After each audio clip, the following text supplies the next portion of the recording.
first Helene, then we had the hurricane. Well, that was a hurricane. COVID and the hurricane, and then, the election. It's just been like one thing after another. Social media has become that thing you just don't want to look at. So in my house, we've been trying to do things that bring us joy. At our church, our pastor says that you should write a list in your phone of things you're grateful for, one for every year of your age. My birthday's coming up, so I will have 29 again. And the other thing that we're doing is celebrating Christmas and the holidays early. We're decorating. We are I'm always against that, but I'm we are bringing in the joy. So with that, I'm really excited to announce Vic Isley to present. She is one of the people that really facilitated the Biltmore movie here. And let's welcome to the stage Vic Isley.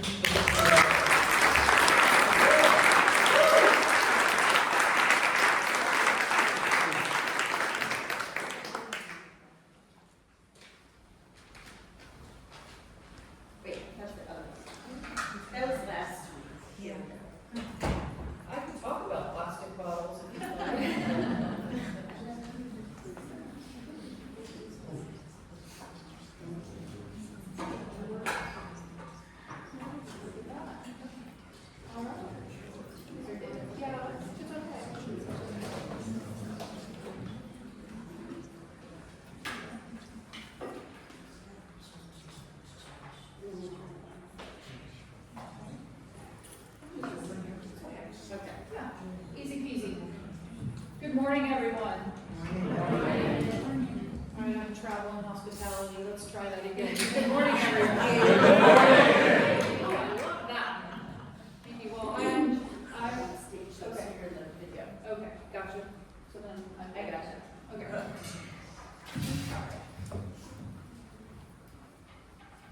right. Not used to having the slides behind me, but we'll do our best with that. I am Vic Isley, President and CEO for Explore Asheville and the Buncombe County Tourism Development Authority. Grew up in North Carolina, but in the Piedmont, but I'm so grateful to be a part of this community here in Asheville, Buncombe County in Western North Carolina. The Tourism Development Authority has been a part of this community since 1983 and has been a part of building and investing in this community over those years. There we go. So, how many in this room were born or grew up here in Asheville, Buncombe County? Awesome, awesome. How many were visitors before you became a resident? Yeah. And we're all here because we are deeply dedicated to this place. I know that that's why this group exists. But visitors have been a part of the fabric of this community literally for generations. And as of last year, visitors brought $3 billion in spending to local businesses in our community. And it benefits a wide variety of businesses, as you can see here.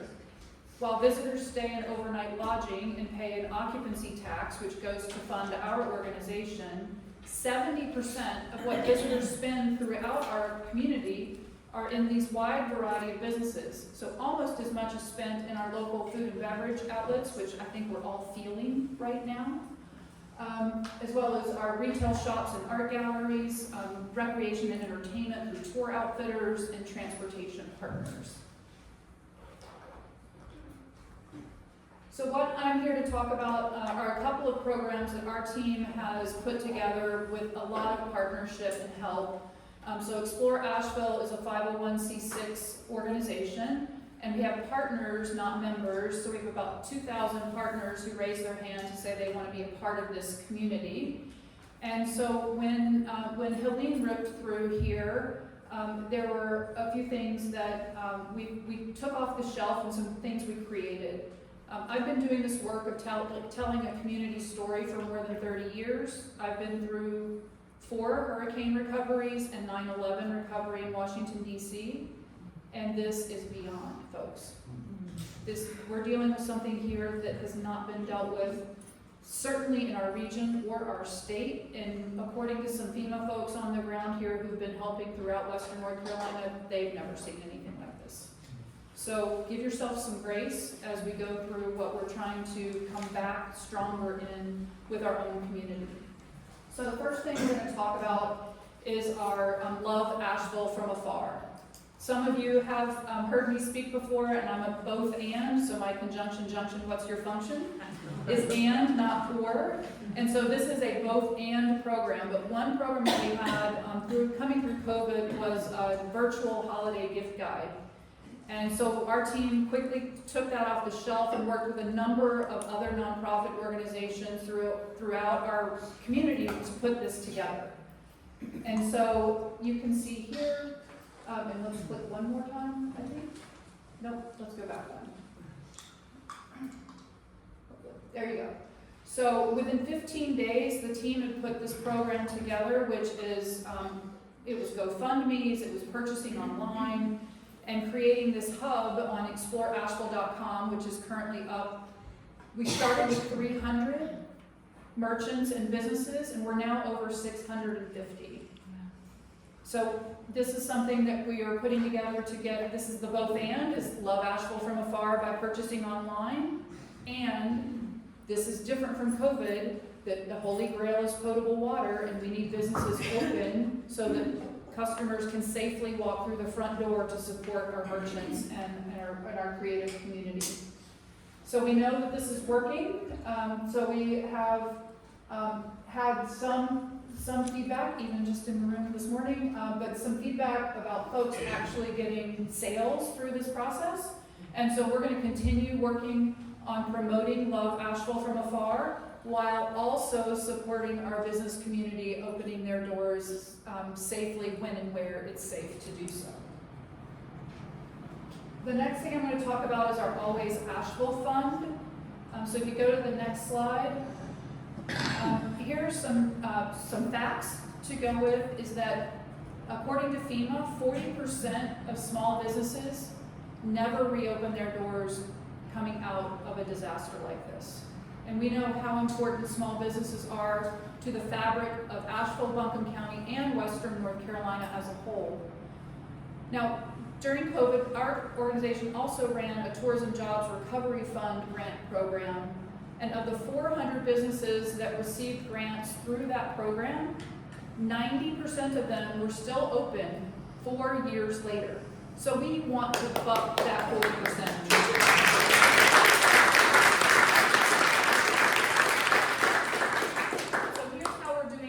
Right now is the Always Asheville Fund. So Explore Asheville is our 501c6 organization. We stood up the Always Asheville Fund, and we seeded that with $300,000 from our Earned Revenue Fund, which doesn't have the same usage restrictions that occupancy tax does in the state of North Carolina. In 3 weeks, that's grown to $770,000, and we want that to continue to grow. These are for emergency grants for small businesses that are front-facing, for travel and hospitality, which are art galleries to tour outfitters to restaurants to breweries, all forward-facing organizations, with the exception of lodging. So we really are thinking about the fabric of the creative community here and the why of why people come to Asheville and Buncombe County. If you see above me, we have $770,000.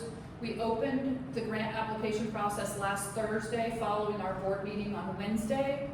As of this morning, what's that number? How many applications? 307. $2.9 million in asks. So we have $770,000 in hand. We have requests already of $2.9 million. So we're working on being able to raise additional funds through the Always Asheville Fund, and also importantly, we know how stressful this time is for entrepreneurs, for many of you in this room. We have created a resource that shows all of the funds that are currently available in grants and loans for businesses, nonprofits, and individuals, and we're happy to share that electronically so that everyone has that. And you can also find it on exploreasheville.com and the Always Asheville Hub under Business Resources. But we're happy to share that with you because we know how challenging these times are. So when we think about this, and we think about our community, as I mentioned, travel and hospitality has been a fabric of this community for generations, and it really is a virtuous cycle of how the dollars work, and it shows how interconnected we are and how we all have a role to play. So as of last year, visitors spent nearly $3 billion, which you see up there, employing 29,000 of our neighbors and residents, and for the first time, wages topped $1 billion for travel and hospitality. When you break that down, it's about 20% of our county's annual GDP, and the tax dollars that go in the county and city revenues is about 20% of their budget, and the state takes a nice chunk out of there in the middle. And when you think about that $3 billion, that's just in Buncombe County alone. When we think about our neighbors throughout Western North Carolina, just in the fourth quarter alone, it is $2.1 billion that we're standing to lose as our neighbors and residents in our tax base that helps provide services. And that's why working with FEMA, working with your congressional delegation, now that they're going to go back in session next week, is please advocate for a supplemental disaster bill that will unlock more dollars for infrastructure that our region has deserved for decades, and will also unlock more dollars for business grants for you all to survive. So thank you for everything that you do to help make Asheville and Buncombe County what it is. It would not be what it is without you, and we want you to survive.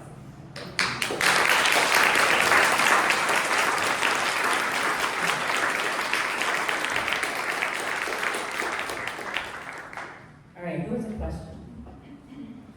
Scott Smith. Catch.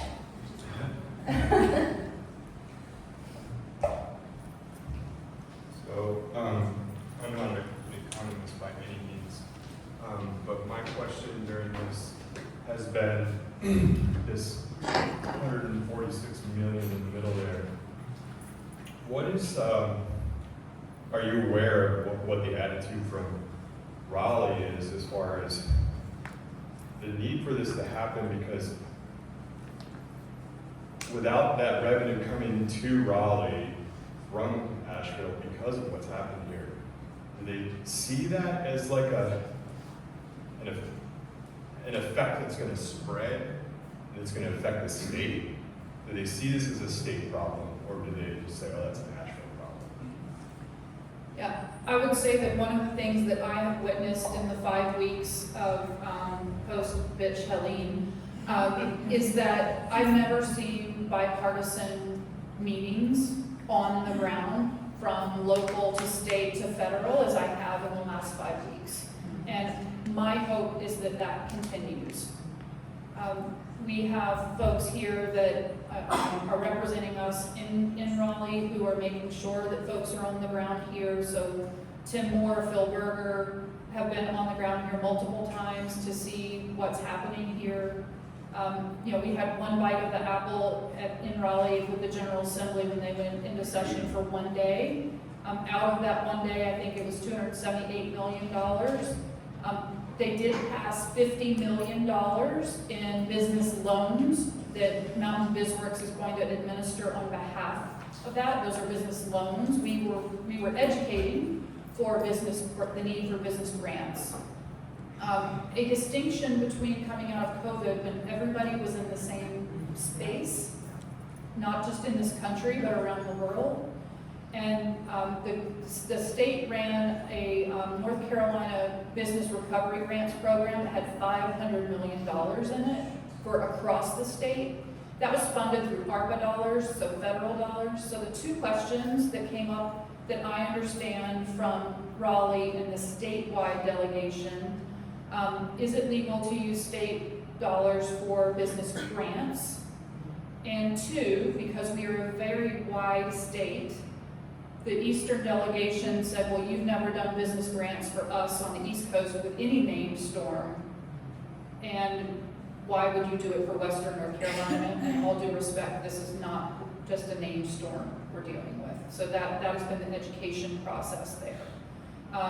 They will go back into session on the 19th. and then I think 2 more days before the end of this calendar year. So I know that there is support, and there is questions of precedent, which is, government always looks at that. But they do understand how it works, and they understand that it's not just Asheville and Buncombe County, which you saw the maps this morning, where, as someone from Chapelville said to me, we're 2 blueberries and a strawberry pie. But we as a region, as Western North Carolina, we need to work together to come out of this. I can't tell you how many times I've heard from other small towns is that they work with how we work, is that Asheville and Buncombe County works often as a heart, pumping blood or the economy through these other places. And sadly, some of them don't exist anymore. And some of them are trying to build back in a stronger way. And that is one thing about Western North Carolina, is I've never seen such grit, gumption, and determination and resolve as I see in this room today and around this in terms of how we're coming out of this. So I feel very confident in that, and I feel like we're in this moment of triage to get what resources we can out the door for help and hope, to then get to state dollars, and then to get to unlock federal dollars when they come back into session in DC on the 12th. And then hopefully have a supplemental disaster bill passed that will unlock dollars for North Carolina, Georgia, Florida, South Carolina, and that's where we really need to work as a region to make sure we get the federal resources in here to help us be stronger coming back out of this. Really well said, thank you. I have 3 questions. One is pretty simple. With the Always Asheville Fund, I noticed one of the questions on the application was about 50% or more of the owners living in Buncombe County. Is that a requirement?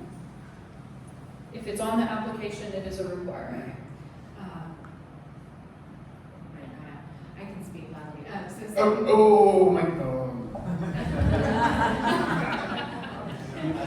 That sounded like a party foul or something. It is, everyone's got to hear it. So the second question was, and I'll still ask it for anyone else because I live in Haywood County, although our businesses in Buncombe, is are you looking to, is the ideal providing smaller grants to more businesses, or are you looking at larger grants to fewer businesses as a priority? So we'll have a 2-step review process, so we know what we already have in asks here, and we're not, and the application process hasn't closed yet.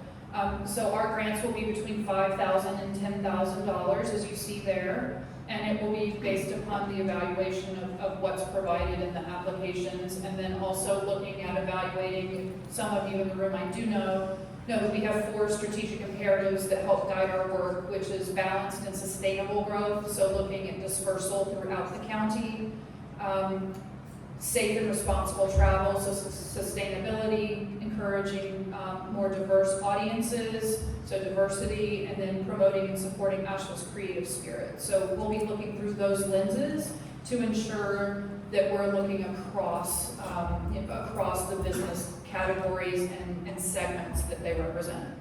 Excellent, thank you. And my third question has to do with the triage. If you are triaging and recognizing that some of the asks are the same or resources could be shared, or you're looking for some type of integrative, collaborative, more cohesive response in addition to the capital, is there a way in which Explore Asheville or other groups are managing that type of communication for relationship building and compatibility matching? I think I'm asking that the right way, but really thinking about an integrative, collective, collaborative way to bring people together to share the resources that are available. It's a great question, and one we've been talking about a lot in this triage moment. We're 5 weeks out. We stood up the fund in 3 weeks. We've more than doubled the resources that are available, and we know it's not enough. We know this is a gesture, it's not a solution. And therefore, looking at the $10 million that Dogwood Health Trust announced for small business grants, they capped revenue at $1 million because of the type of revenue that it is. And that is one of the challenges that we have in a lot of smaller funds, even $10 million is small when you look at an 18-county region, is it trying to get this money out the door as quickly as we can in this triage moment to get to the bigger dollars that are needed. The $50 million from the state that came through Golden Leaf Foundation that Mountain Biz Works will administer, so that is now on wncstrong.org. So that's also a great website to have. We're all talking about that. One of the reasons we delayed opening our application process by a day is because we wanted to, we know how heavy your plates are and hearts, and so we wanted to simplify the application process. So we worked with Dogwood Health Trust, we worked with Mountain Biz Works so that the questions are similar, so you guys can just copy and paste and not have to like think through, oh, this application is different from that one. So we've been aligning in that way. And then we know that there are much more significant dollars needed, and so Dogwood Health Trust is looking at how they can go out and raise more capital into those funds. So Dr. Mims is making a trip to Charlotte to talk to folks about, we need more resources from outside of Western North Carolina coming in to help Western North Carolina, then circulating the same dollar over and over again. So that's what tourism and travel and hospitality do every day, and that's why we're seeing, as much suffering as we are on so many different levels. And so we want to play a role, and the role that we can play in helping sustainability to what makes our community so special. I think we have time for one more question. On that note, is there any realization Oh, that that's durable? Can we be like, I just really want to know if it's going to roll down to the people that need to work at the restaurants? Is there any realization that if it ripples this hard and down to the restaurant worker, that all these restaurants and all the creatives and everybody that's going to have these grants might not have workers to work in it? Is there any kind of like allocation of an ease for the restaurant workers to come back to hold on? Heard. I'm doing that in my personal life, eating out almost every night and tipping like it's hazard pay, because it is. And we all have a role to play. Our role is to help businesses sustain themselves so that they can get open to employ people, to have them retain their jobs. That is our role. In that total resources list we have, there are also resources for individuals, for individual artists, for individual hospitality workers, for individual event space workers. So I'm happy to share that with you. And it is complicated and it sucks right now. Let's just be candid about it. And so trying to find each of the resources where they can. And I'll just say that with the first responders here locally and ones that answered the call from all over the country, travel and hospitality owners and operators were right there shoulder to shoulder, clearing out their walk-ins to cook off their food for residents or workforce, hoteliers risking what they're dealing with right now. They're risking getting payouts for insurance. Because they were operating their hotels for first responders when they shouldn't have legally, and flushing water with pool water, flushing toilets with pool water so that they could do that. Frankly, they're still doing it right now. Restaurateurs and hoteliers are going to great lengths and personal expense to get potable water to host first responders, our displaced neighbors and residents, not to mention what would be peak season for them and for sustaining all these jobs here. So I just can't say enough about how much everybody's really trying to pull in the direction to help sustain as much as we can here. And it is a serious issue. I mean, we're hearing reports of 20 to 30% of frontline workforce already leaving the region. This is a very different situation than the pandemic, where everybody was in the same boat in terms of where business was. People can go down the mountain to Charlotte or to Atlanta and know that they have a job and a place to live. So we all have to work together, and that is the one thing, going back to the question, is that I really hope that this resolve that we have seen witness in the last 5 weeks, we're going to need for the next 5 years, folks. So let's stick together on it, and let's not get snarky, because we can do snarky really well here. But if we stick together and really think about the roles we can play and how we do it, I'm here for it. We are here for it. Thank you so much.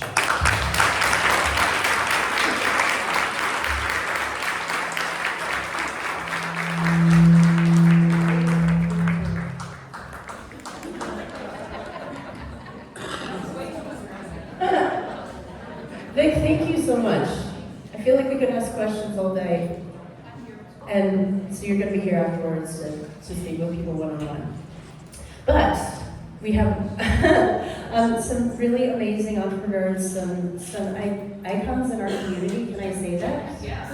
I mean, these ladies are amazing. So we have Meg with Plum, we have Allison and Elisa with SoulKu, and we have Ginger with Poppy Popcorn, who put together this fund called Where, and we're really excited to hear about it.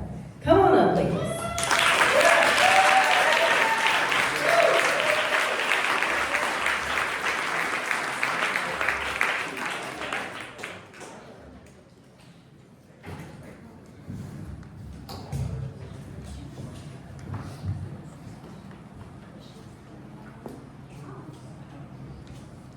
Hi, everyone. Hello. Hi. Thanks for being here. Okay. My name is Ginger Frank, and I'm the founder and CEO of Poppy Handcrafted Popcorn. As you all know, I'm going to reiterate some of what Vic said. The statistics for businesses affected by a disaster, their reopening percentage is very grim. 40% of businesses affected by a natural disaster never reopen their doors, and of those that do, another 25% will close within a year. The effects of this disaster can be long-lasting and devastating, and I think we're all feeling it. It's easy to see significant physical damage caused by Helene, but many businesses are suffering in quieter ways. The recent disaster has left Asheville struggling with a lack of clean water, and the aftermath is visible throughout our community. For small businesses, the months of October through December are crucial. We depend on this time to sustain us through the rest of the year, and without the usual influx of customers, many of us face an uncertain future. I've been feeling the weight of the effects of this storm on my own business, and it's sparked important conversations with other business owners and friends in my community. Together we asked, how can we help? How can we support each other? And through these conversations, the We Are Fund was formed. We Are stands for the Women Entrepreneurs Asheville Recovery Endeavor.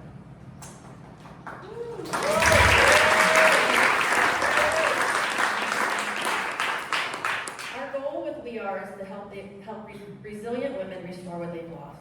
Partnering with Hatch, we're able to offer tax-deductible corporate sponsorships and donations.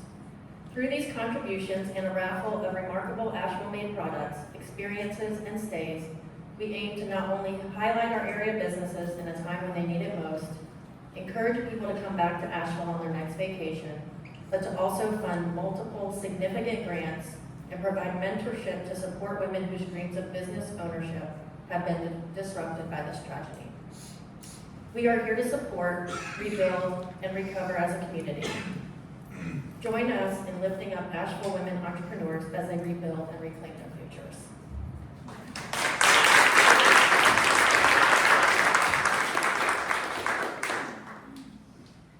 Thank you, Ginger. My name is Meg Ragland, and I'm the co-founder of Plum Print right next door, and I get to tell you about the fun stuff, our raffle. So to raise funds, apart from our founding supporters and our corporate sponsorships, which you're going to hear a little more about in just a minute, we are organizing a raffle unlike any raffle you've ever seen before. We are going to spread the word via national media, and we're going to motivate people from all across the country and the world to plan their next visit to Asheville.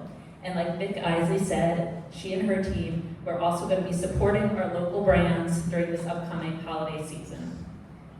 Each of our 12 raffle baskets will be a celebration of Asheville's incredible spirit and feature unique products, experiences, treasures, meals, hotel stays that really capture the heart and talent of our community.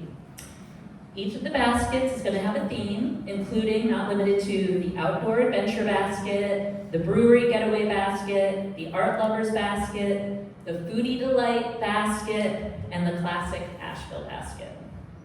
You're going to find amazing items. We've been securing them for the past few weeks and are continuing to do so, including gifts from Highwire, Burial Beer, The Chemist, East Fork, Hazel 20, Badiwala, etc. I could go on for the next hour.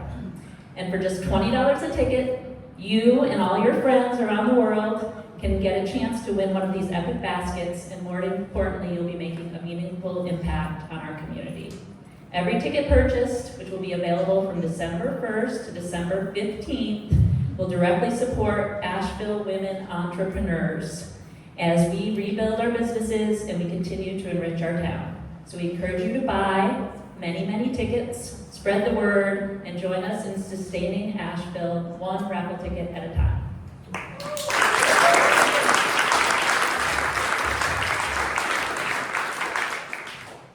Hi everyone, I'm Allison Blake. I'm one of the co-founders and the CEO of SoulKu. Thank you so much for joining us this morning.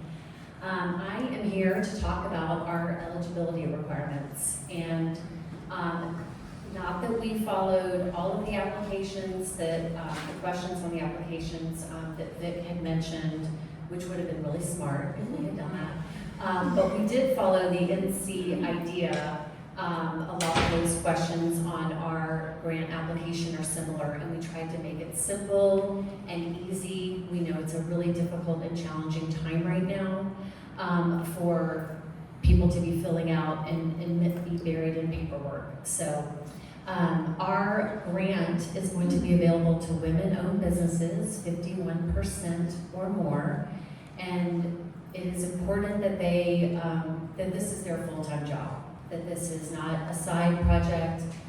They are fully invested and fully active as a woman operation and part of what they're working on every single day. This is their main focus. We're looking for annual revenue between $50,000 and $5 million, and we are requesting that the applicants have been in business for 2 years or more.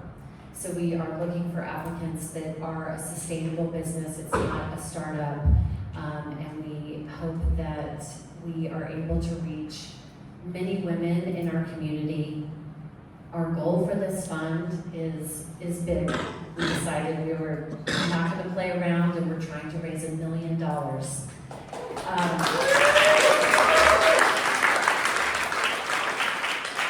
And our goal is to be able to provide 20 women businesses with a grant, not a loan, but a grant of $50,000.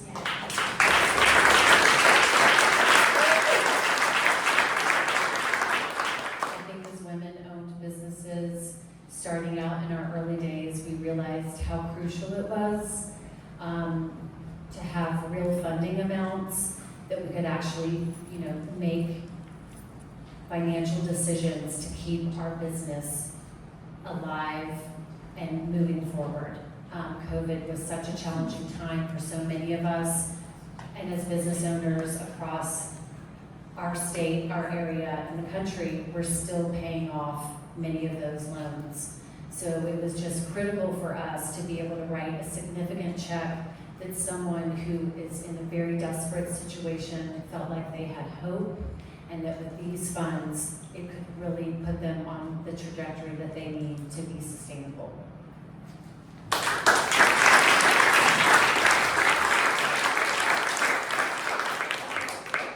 Hello, I am Elisa. I am one of the co-founders of SoulKu as well with Allison.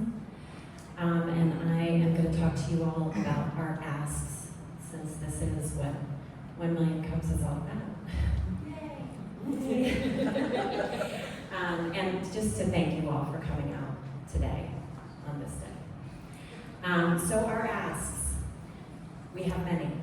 Our first big ask is that we would like you all and the people that you know and love and the people that know and love Asheville to join us in becoming a founding supporter of our recovery effort. We are inviting 200 people to join us as founding supporters by contributing $500, and you could contribute more if you like, to our We Are grant fund. Your tax deductible donation will be seed money that will help to empower Asheville's resilient women entrepreneurs to rebuild their businesses, their livelihoods, and of course, their dreams. By helping them get back on their feet, you're contributing to something that will strengthen our entire community. Your support goes beyond financial aid. It's an investment in Asheville's future.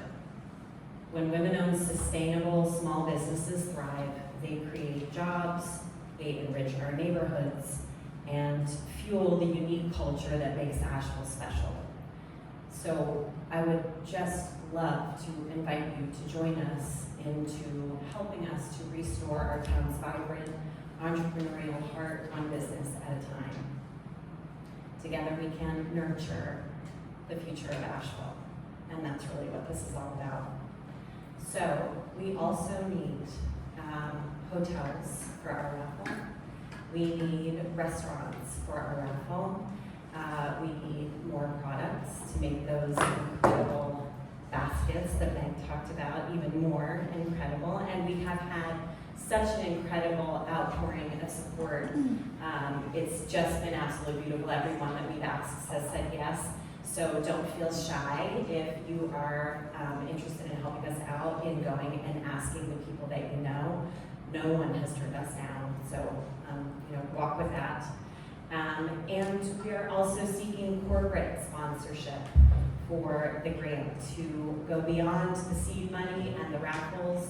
We are looking to find some corporate sponsors that we will feature and talk about widely.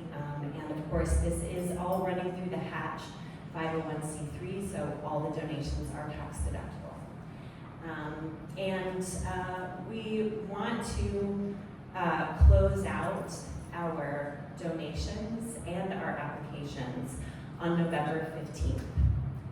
And y'all can share some more of the dates that I don't have off the top of my head, Allison. I think you know more of the dates. But just an important thing, we will stop accepting donations on November 15th, and we would like to have some time then to be able to understand how much of the fund we have, and then we can figure out how much we can give in grants, starting at that time. So thank you all for listening to us. Thank you for coming out today, and I guess questions. And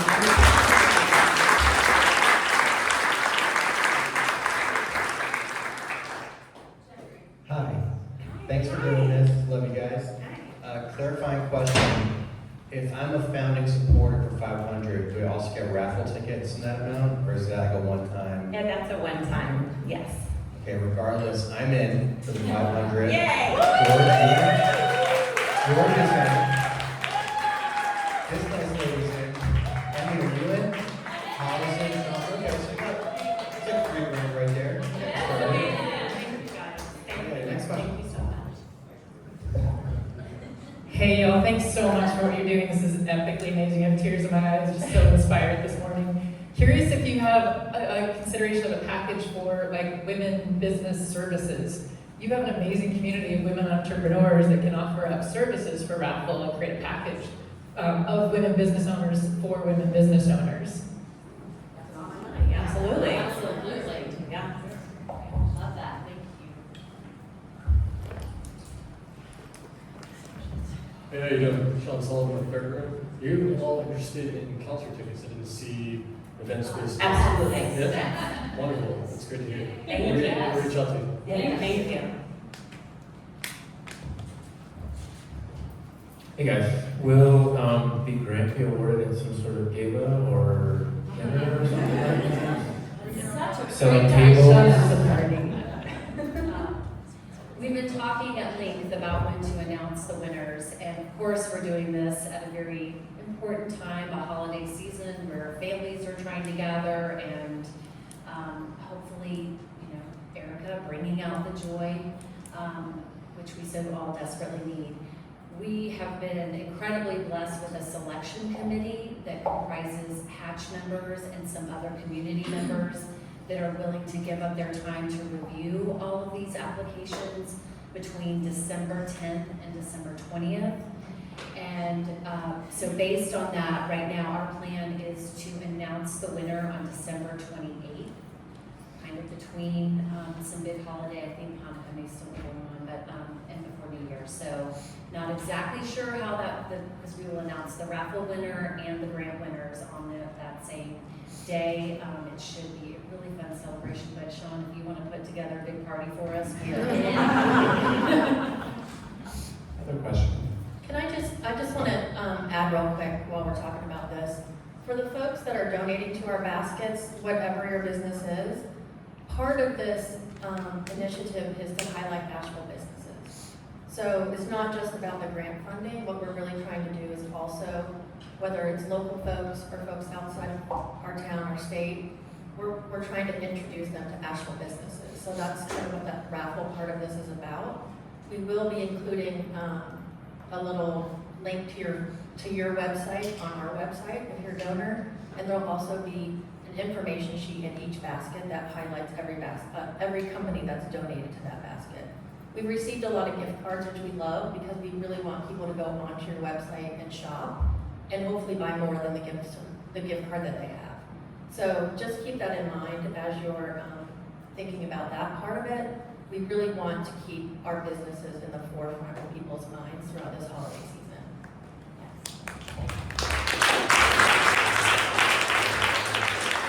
Hello. Thank you all so much. I'm a woman of business and this is amazing. Quick question, do you guys have like a target value for each basket? Like if somebody was gonna pay $20, they just, I know that there's different categories that they may have different values, but. Yes, when we started planning it, our goal was to be at least the value of at least $1,000 for each basket, and already we're gonna far surpass that, but our goal of 1,000, so at least 1,000.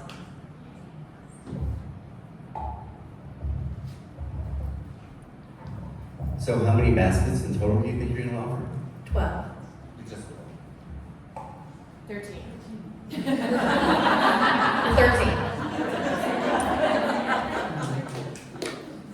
Other questions? Thank you guys so much. Thanks for coming.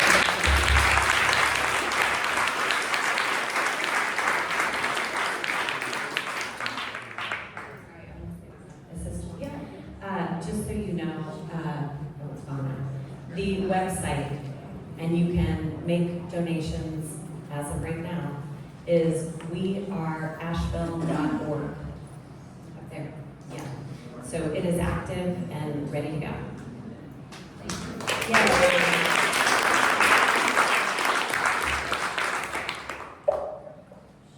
All right. Thank you guys for coming out today. This is like so special. Like what a great room, what a great like group of people, and we are all stronger together. Moving right along. The clicker, does it click? There we go. All right, big shout out to all of our volunteers. Every Wednesday they come together, they reset their room. We're excited to have coffee when we all have water again, but thanks for bringing your own during the interim. We've got Mia Erin Gifford, Beverly Jarenko, Sean Como, Andy Lewis, Nick Breen, Bill McKinnon, Eric Wenzel, Tamara Lee, and Brittany. Yeah, moving right along. If you could all take out your phones right now, hit this QR code. It's just going to help with funding for all of these things that are happening. Love it, love to see it. So, some good news. I think we all need to hear good news right now. Today I drove in on the Parkway. The Parkway is open. And Holland is open, so we're really excited about that. is working on getting the gym open in the corner of the building, and we're gonna start yoga classes beginning Friday. That's exciting. And we're here for this moment in time where they're actually doing a buffet at Chai Pani. I mean, I've actually like thought about it and dreamed about it, and here it is, happening right now. So, yeah. Shout out to all of our event sponsors. We have Charlie and Troy Ball, who generously donate the space each week, Inside Edge Consulting, SCORE, the Hatch Foundation, ERC Broadband, Annie with EXP Realty, Biz Radio, Venture Asheville, Colton Group Financial, Hatch Works, WNC Business, Mountain BizWorks, Big C, Dynamite Coffee Roasting Company, Western Carolina University, and Coffee Curious Workshops. Moving right along, so next week we have Made Outside, which is a marketing and branding company. They actually made your logos and they've done all of your packaging for you, Ginger, right? So she's going to be sharing ways to pivot with your marketing during this time. The Cold Mountain Beer Dinner is happening, so it's nice to see that there's some normal things happening. That's this Thursday at 6. And the Wortham is doing John Jorgensen Bluegrass Band, $15, and that is tomorrow as well. And they reopened last Friday, I think. We went to a show, it was like amazing. And then we have the symphony doing Handel's Messiah at the First Baptist Church. They've got performances on both Friday and Saturday. So get out there, go support, and bathe in sound. Oh, and it's bathe in sound.